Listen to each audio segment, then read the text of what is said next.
Tikkun olam, or repair the world. When we see a break in our family, in our community, in our city, we are called upon to repair it. And so I hope all of you will help me answer the call to create a healthier, happier New York. I'm glad she used the phrase Tikkun olam, because if we reach out to all the people in the city who have a mental health challenge and help them get the help they need, that is healing the city, healing the world. Let us thank our First Lady, Chirlane McCray.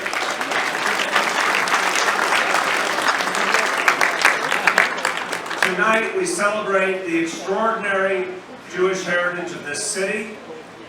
I just came back from the United States Conference of Mayors in Indianapolis, and it dawned on me, meeting my fellow mayors from around the country, that as a New Yorker, there's a lot of things we say and do that are normal to us and might not make sense to other people. So every time someone told me that they had, gotten an award or done something great in their city, I immediately started to say Mazel Tov. And I realized that not everybody is clued in on that. So, if they told me about one of their political opponents, I'd say he's Meshugana. And, it dawns on me as New Yorkers, to really be a New Yorker, you have to basically integrate a certain number of Yiddish words into your everyday life.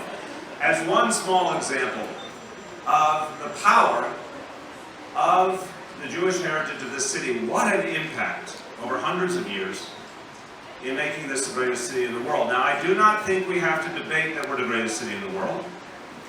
And if you say one of the absolutely essential, foundational, cultural, religious, human elements of this greatness has been the Jewish community, then you have something immediately to applaud for. So thank you for making this the greatest city in the world.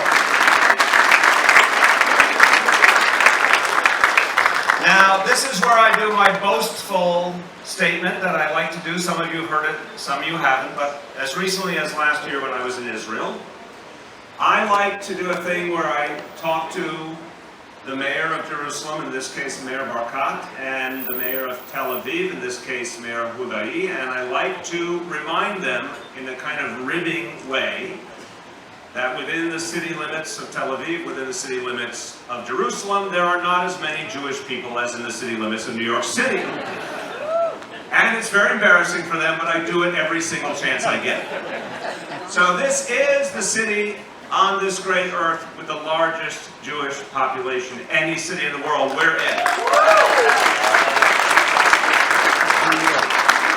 And it's a city that values that status by embracing, respecting, and protecting the Jewish community, as we do all communities. But here, that core idea, that core notion of a place where this community can be respected and at peace, it is being achieved in this time in New York City. It has been a struggle for centuries and centuries on continent after continent for the Jewish people, and yet today in New York City, we largely realize that dream of a place where the Jewish community can live in peace with the full respect of their government, which is right and proper.